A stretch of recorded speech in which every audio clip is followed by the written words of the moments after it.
So this is my annual wrap up for how much this YouTube channel made in 2023. I do one of these videos every single year, and I know from watching them that these videos can be one, very kind of motivational for any new aspiring creators, but also incredibly useful, so you can have a realistic expectation for how much a small YouTube channel can make. I'm also going to show why some other YouTubers in these type of videos withhold some crucial information about YouTube earnings. So before I share my 2022 numbers, so we've got something to compare this year against, if you're interested in winning a Google Pixel 7a, I'm extending the giveaway onto this video. So if you want to gain an additional entry onto that giveaway, all you need to do is drop a like on this video right here and drop a relevant comment down below in the comment section. So without further ado, here are my 2022 numbers. So in 2022, you can see that I got 1.97 million views, so just under 2 million, didn't quite hit that 2 million mark. Of that, because these stats are kind of relevant, I had 91.3k watch hours. The subscriber count for the year was 9,400. And that amount of views correlated to a revenue on YouTube of $6,095. And that brings up a conversation of two very important numbers, and those are CPM and RPM. And what those two numbers means is that the CPM is like the top level number, and that is the amount of money that an advertiser is paying for 1,000 views of your content. And that is the total number, the kind of actual cost to the advertiser. And then you have the RPM, and this is the relevant number for YouTubers, for creators. So what this number is the amount of money that you are making per 1,000 views. So if we take these two numbers, we take our 1.97 million views and we divide it by the amount of money made, so $6,095, we are left with a revenue number, an RPM, of about $3.23. So this means that for every 1,000 views of my content, I was making $3.23. And this is insanely important because every YouTube channel and every YouTube niche will have a different RPM.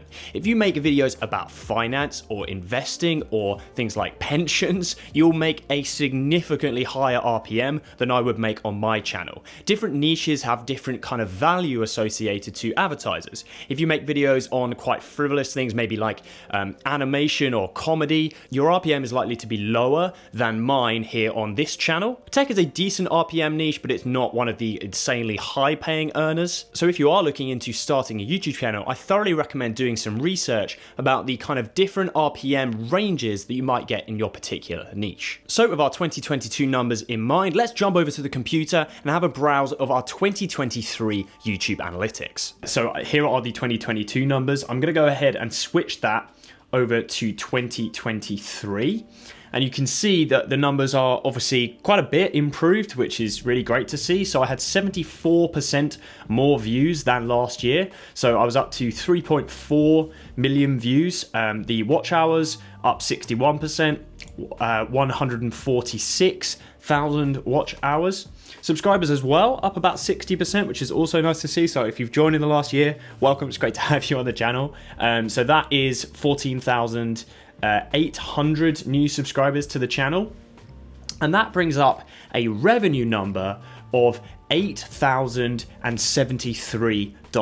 And there is some interesting stuff going on here. So let's take a look into the revenue tab. And the most notable number is those numbers we talked about earlier, the RPM number. The RPM number for the channel was $2.95. I think that the channel has grown in certain regions such as India, where the RPM numbers tend to be a bit lower, and that could contribute to that. The US and the UK are quite high RPM driving countries, so that is why you get these kind of discrepancies. I had a great month in March last year because I had one of my videos do exceptionally well. As you can see, my top earning content, the Samsung Galaxy S23 Ultra versus my professional camera, has generated almost $3,000 in revenue this year. In terms of videos to shorts performance, I do have some shorts on the channel and they accounted for about 700,000 views, but literally earned me $13. So shorts performance in terms of revenue is still definitely not the one. So with those YouTube stats out of the way, obviously this year might not look like a dramatic improvement over last year, but there were some significant changes in terms of my income sources and additional revenue through other means other than just YouTube advertising. YouTube advertising, or AdSense, is just one of the numbers that we need to talk about because YouTube can allow you to make money through other areas that doesn't directly come up in this figure. The four sources of income that I have that kind of directly correlate to my YouTube channel are obviously, first of all, that YouTube revenue. We know that has come into a dollar amount of $8,079.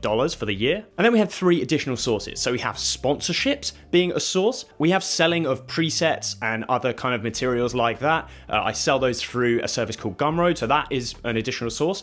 And then I also have some affiliate revenue. This is all through Amazon affiliate for me as a channel. So let's start with the biggest, and that's sponsorships. So sponsorships have actually been a dramatic area of improvement for me and the channel. Last year I made $4,079 through sponsorships on this YouTube channel, but this year has been a massive increase in terms of revenue for sponsorships. So whilst my views have only gone up 74%, the sponsorship revenue has actually gone up over 300%. So this year I made a total of $14,576 from sponsorships. So like I said, that is a massive increase from $4,000. I think that that's being associated with an increase in subscribers from my previous subscriber number. Like I previously had about 20,000. I'm now up to almost 40,000. So a brand is obviously expecting that rate to be a bit higher because you're likely to get more engagement and better performance on your videos. Moving on to the Gumroad revenue. So this is the revenue that I'm making from selling presets directly through my preset store. This was a pretty kind of low-key number this year. I haven't pushed this dramatically compared to last year.